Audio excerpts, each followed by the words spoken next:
Alléluia, Alléluia, Alléluia,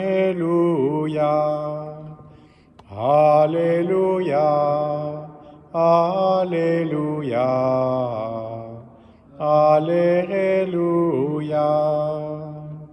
Si quelqu'un m'aime, il gardera ma parole, dit le Seigneur. Mon Père l'aimera et nous viendrons vers lui. Alléluia, Alléluia, Alléluia. Le Seigneur soit avec vous. Évangile de Jésus-Christ selon saint Luc.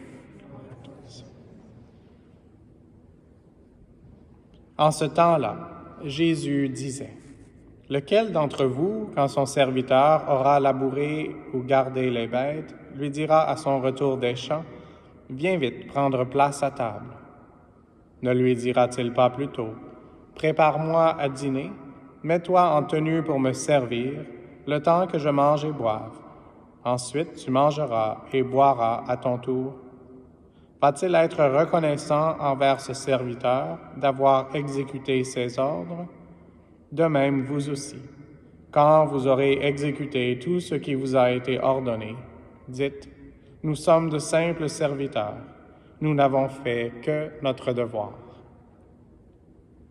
Acclamons la parole de Dieu.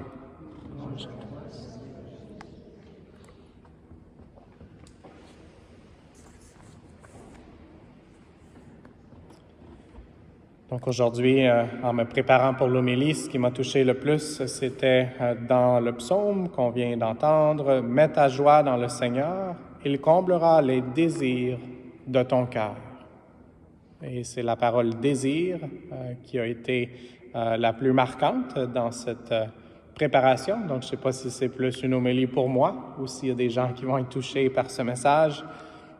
Et d'une certaine façon, je pensais à Saint-Augustin qui avait des passions très fortes, Saint-Augustin qui avait des désirs très forts et puis qui essayait d'assouvir ses passions, pas selon le plan de Dieu, jusqu'à sa conversion.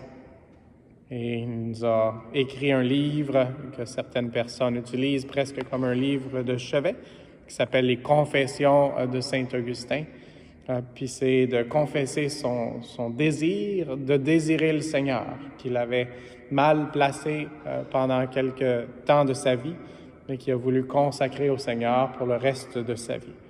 Et souvent, il y a différentes définitions de ce qu'est la prière, mais la prière, dans un sens, c'est un désir du Seigneur. Alors, prions les uns pour les autres pour qu'on puisse avoir ces désirs du cœur qui nous amènent au Seigneur. Le Seigneur, qui est son désir le plus grand, était de manger cette Pâque avec ses disciples, de se donner corps, de donner son sang, son âme et sa divinité. Et donc, que nos désirs puissent être en lien avec ceux du Seigneur lui-même. Et c'est ça qui va faire la joie, pas seulement la joie du Seigneur, la joie en plénitude pour nous aussi, et pas seulement au ciel, mais ici même sur la terre. Et en parlant de joie, ensuite j'ai regardé la prière d'ouverture et on demandait « Accorde-nous la joie de t'appartenir sans réserve ».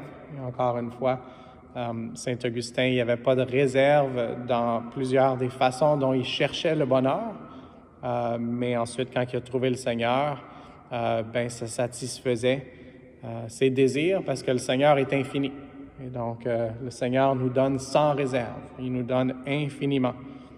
Et notre prière d'introduction disait « Car c'est un bonheur durable et profond ». Et donc, on est tous à la recherche du bonheur durable et profond, et c'est ce que le Seigneur veut nous donner d'une façon spéciale aujourd'hui.